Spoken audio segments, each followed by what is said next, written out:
Now we are starting our new chapter in class 10th, that is chapter number 5, arithmetic progression. ठीक है, arithmetic progression in short हम इसको AP बोलते हैं. ठीक है, अर्थमेटिक प्रोग्रेशन को. And it is a series. ठीक है, वो एक क्या है, सीरीज है जिसमें बहुत सारे नंबर्स होते हैं. और वो कौन कौन से नंबर्स हैं जो अर्थमेटिक प्रोग्रेशन कहलाएंगे, ये आपको देखना है. ठीक है, first of all we have taken some of the examples. इससे आपको ज़्यादा क्लियर हो जाएगा. देखो 1 2 3 4 5 6 7 8 ऐसे आता रहेगा अप टू इनफाइनाइट. ठीक है, सी द गैप. इसके बीच में कितने का गैप है, 1. Gapping is 1. Gapping is 1. That means after subtracting these elements. ठीक है, इन एलिमेंट्स को अगर हम सब्ट्रैक्ट करते हैं सो इट इज कमिंग 1. तो आपका जो भी आपका डिफरेंस आ रहा है ना इन दोनों के बीच का, इट इज कमिंग 1 ऑलवेज. और ये हमेशा 1 ही रहेगा.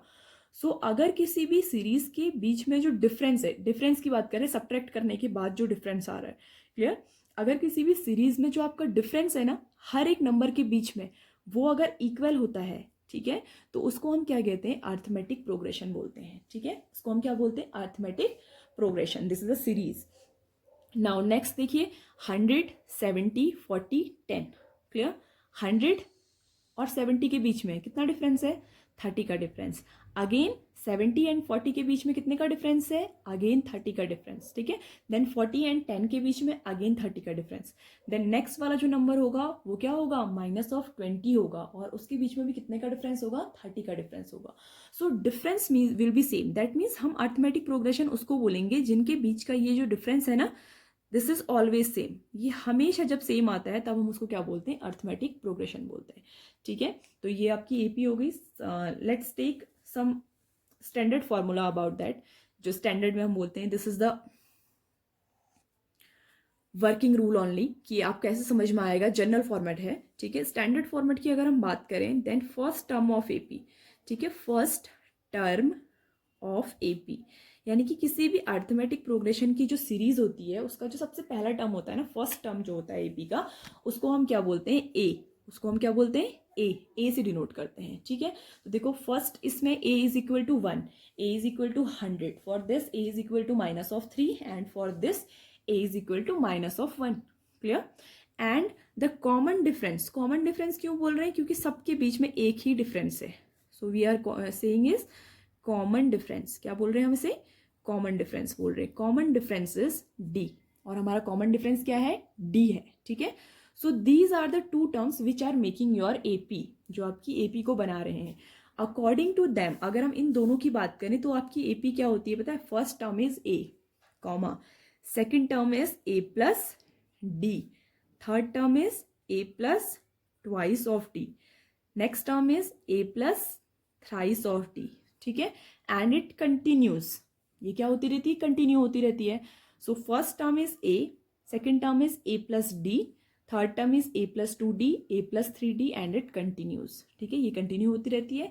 और इसी को अगर हम फॉर्मूले में चेंज कर दे तो we say a n, nth term. nth term means क्या होता है, for example we are saying directly fifth term. तो फिफ्थ टर्म में ए एन की जगह पर कितना आ जाएगा, 5, A5 हो जाएगी टर्म. ठीक है, आप चाहें तो A5 को डायरेक्टली निकाल सकते हैं. जो भी आपकी टर्म होती है ना, डी उससे एक कम होता है.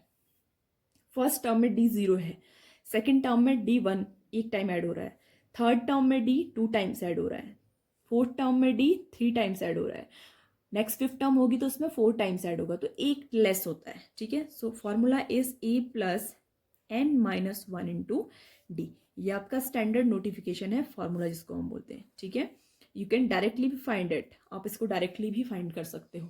आपको क्या करना है, जो भी नंबर आपको बोला है, for example I am saying 11th term. ठीक है, for example I am saying 11th term. So A11 is directly A plus 10 of D. देखो क्या करना है, कुछ नहीं, ए प्लस डी तो हमेशा रहना है. जो भी यहाँ पर नंबर है ना उसमें से 1 माइनस करके यहाँ लिख दो, वो आपकी वो टर्म हो जाएगी. A17, if I have to find A17 तो क्या फाइंड करूंगी मैं, अगर मेरे पास ए और डी की वैल्यू है तो I have to find A plus 16 of D. ये मुझे फाइंड करना है वैल्यू. ठीक है, so this is the introduction part, जैसे भी आपने एपी को कैसे हम दिखाएंगे. ठीक है, देखो if he is asking us, अगर वो हमसे पूछ रहा है that some series is AP और not. For example one series is given to you, that is ऊपर जो दिए 100 70 40 10, इज इट ए एपी और not. How you will check, ठीक है, डायरेक्टली अगर चेक करो तो इनके बीच का डिफरेंस चेक कर दो, ठीक है। तो फर्स्ट डिफरेंस को हम D1 लिख देते हैं, डिफरेंस D होता है ना, तो फर्स्ट डिफरेंस को हम D1 लिख देते हैं। और जो डिफरेंस होता है ना वो हमेशा सेकंड टर्म मतलब बड़ी टर्म से छोटी टर्म को माइनस होता है, और दोनों के दोनों कॉन्जिक्यूटिव टर्म होना जरूरी है। ऐसा नहीं कि आपने 40 से 100 को माइनस कर दिया, 40 से आप 70 को माइनस करेंगे, कॉन्जिक्यूटिव एक के बाद एक होना चाहिए। So 70 minus 100 that is equal to minus of 30। Clear. Second terms के बीच का निकालते हैं, इन दोनों टर्म्स के बीच का 40 minus 70 is equal to also minus of 30, ठीक है। D3 if we find 10 minus 40 it is also become minus of 30. So ये अगर D सारे इक्वल आ रहे हैं then we will say that it is a AP. हम क्या बोलेंगे कि ये क्या है, एक अर्थमेटिक प्रोग्रेशन है। और अगर आपकी D की वैल्यूज इक्वल नहीं आती हैं, कोई भी एक D भी अगर इनइक्वल आ जाता है then you will directly say that it is not an AP. तो ये AP है ही नहीं, आप ये बोलेंगे। क्लियर, ठीक है। So this is the introduction part. Now we are going to solve the exercise. Okay, let's solve the exercise. देखो क्वेश्चन नंबर 2 से स्टार्ट करते हैं। The question number 2, all parts are exactly same, so we are solving only 2 parts here. First, A is 10 and D is 10. And what he is saying the first 4 terms of AP. देखो first 4 terms क्या क्या होंगे, A पहला term, second term will be A plus D, ठीक है। Next term will be A plus twice of D, and next जो fourth term होगी वो क्या होगी, A plus thrice of D.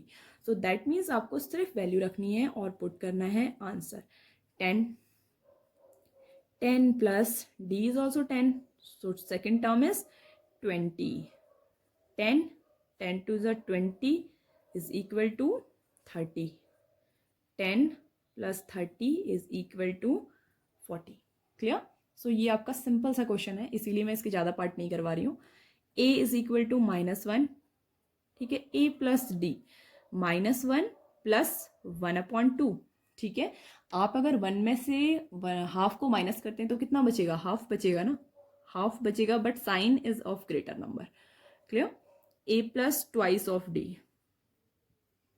-1 plus 2 into 1/2, देखो 2 इंटू 1/2 क्या होगा, 2 और 2 कैंसिल हो जाएंगे and it will become -1 plus 1, और ये जो आपकी टर्म है वो कितनी हो जाएगी, 0। Clear. Next will be A plus thrice of D, -1 plus 3 into 1/2, so it will become -1 plus 3/2। Add करेंगे बाय टेकिंग LCM, तो यहाँ -2 हो जाएगा, plus 3 is equal to 1/2. So your series will be -1 first term, then -1/2, then 0, then 1/2. तो ये आपकी series बन जाएगी, ठीक है। 4 टर्म्स आपको निकाल के देने हैं। Second question, third question, that means that is also very easy question. ये आपकी जो एक्सरसाइज है और ये जो चैप्टर है वो बहुत ही इजी क्वेश्चंस प्रोवाइड करता है। सो इसके क्वेश्चंस को बहुत अच्छे से देख लेना। Right the first term and common difference. देखो कुछ भी नहीं करना है, आपको एक सीरीज दी है -1 and -3, you have to write the first term. First term की वैल्यू क्या होती है, A, एंड फर्स्ट टर्म तो आपको सीधे सीधे दिख रहा है कि 1 है। Clear. Then you have to find the common difference D. अब मैंने कैसे बोला था आपको D कैसे फाइंड करते हैं, D is second term minus first term, मतलब कोई भी 2 कॉन्जिक्यूटिव टर्म को आप माइनस कर दीजिए, कॉन्जिक्यूटिव होना जरूरी है, कॉन्जिक्यूटिव मीन्स एक के बाद एक। क्लियर।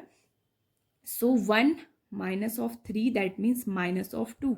अगर आप प्लस ऑफ 2 लिखेंगे your answer will become wrong, ठीक है। इसलिए इनके बीच का जो डिफरेंस है ना वो -2 है।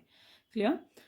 Next, this is the first part of third question. Now second part of third question अगर हम सॉल्व करें, not solving third part, solving we are third part, it is 1/3, 5/3, 9/3 and 13/3. So what you have to find, you have to find the first term. It is very simple, पहला term क्या है 1/3, and D is your any 2 consecutive term के बीच का difference, कोई भी 2, second और third ही जरूरी नहीं है। We can also write 9/3 minus 5/3, क्योंकि सारे इक्वल होना है ना, तभी तो वो AP होगा, ठीक है। सो डायरेक्टली माइनस कर देंगे बिकॉज LCM इज इक्वल, आपके डिनोमिनेटर इक्वल है already. 9 minus 5 is 4, so this is 4/3। Clear. Third question is very simple. Question number 4, if we talk about question number 4, then what is it? Question number 4 is saying that if they are AP, then find their next 3 terms if they are AP. Now how can we check that it is an AP? देखो पहले और second के बीच का जो difference है, if I right it D1, लिखने का एक तरीका होता है ना, तो बस ऐसे लिख रहे हैं 4 - 2 is equal to 2. Clear? D2 अगर मैं सेकंड के बीच का कॉमन डिफरेंस निकालूं तो इट इज 8 - 4, और ये कितना आ गया 4. इक्वल नहीं आए ना, लीव इट हेयर, इससे आगे चेक करने की जरूरत ही नहीं है. ठीक है, because they are not equal.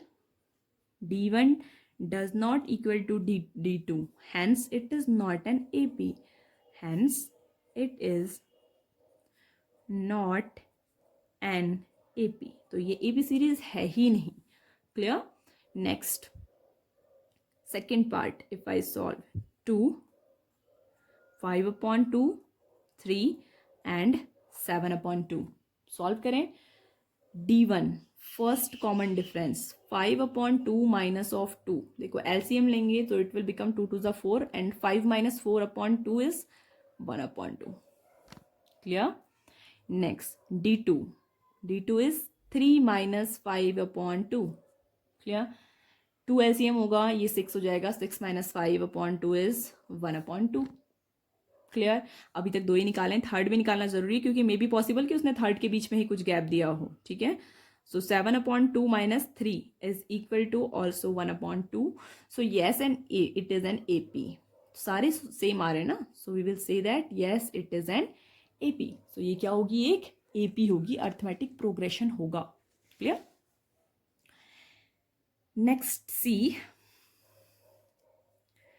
If we take any part, light we are taking 6 part. देखो इसमें बच्चों को हर किसी को लगेगा that it is an AP, क्योंकि ये दिखने में ऐसा लग रहा है ना दैट 2 का डिफरेंस है, बट है नहीं. See the difference. D1 0.22 minus 0.2, answer कितना आएगा 0.20. D2 is 0.222 minus 0.22 is equal to 0.200. D3 is equal to 0.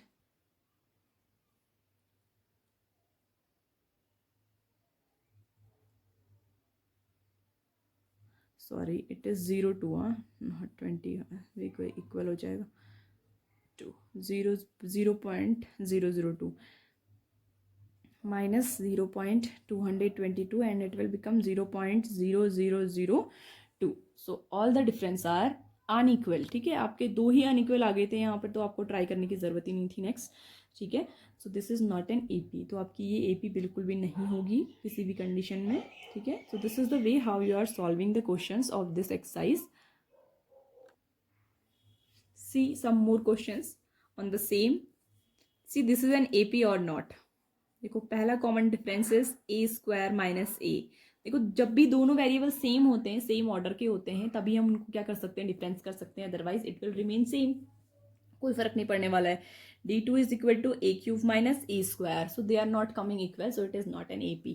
Now see this one. ठीक है, ये थोड़ा सा ट्रिकी क्वेश्चन है आपका, क्योंकि बच्चे डायरेक्टली लिख देंगे कि ये क्या है, AP नहीं है, because √8 and √- can not be subtracted, but they can be subtracted, because अगर हम √2 को लिखें तो it will become √2, but √8 can be written as √4 × 2. और अगर हम इसको बेटर वे में लिखें तो 4 जो है वो स्क्वायर रूट से बाहर आ सकता है, it will become 2√2. Clear? So that means √8 नहीं 2√2 है. क्लियर? It will become 9 × 2. 9 किसका अंडर रूट होता है, स्क्वायर होता है 3 का ना, सो 3 आउटसाइड आ जाएगा, 3√2. Next is 32. It will become 16 2s are 32 and this is 4√2. Clear? So now आपके जो टर्म्स थे ना वो चेंज हो गए और क्या बन गए, √2, 2√2, 3√2 एंड 4√2. क्लियर? नाउ चेक करो कि ये AP है, यानी D1 2√2 minus root two. Root वाली वैल्यूज अगर सेम बेस के साथ होती हैं तो एज अ वेरिएबल ट्रीट होती हैं। सो दैट मीन्स अगर आप ऐसा लिखोगे ना 2x माइनस एक्स, तो सेम थिंग है, 2x minus x is x होता है, तो वैसे ही 2 रूट टू में से रूट टू माइनस करा तो वो रूट टू बच गया। ठीक है, again D2 3 root two minus 2 root two, 3 root two में से 2 रूट टू माइनस किया तब भी आपका रूट टू बचा। Next will also become same. So this is an AP। ठीक है, ये AP है, और इसके नेक्स्ट जो टर्म्स होंगे ना, this will 5 root two, 6 root two and 7 root two. ठीक है, you can write like this. देखो कैसा फॉर्मेट बन रहा है, root two, 2 root two, 3 root two, 4 root two, 5 root two, 6 root two, 7 root two. ठीक है, so this is the question. बाकी सारे question I think they are not solvable. ठीक है, ऐसे कोई डिफिकल्ट नहीं है, सो सॉल्व बाय योर सेल्फ।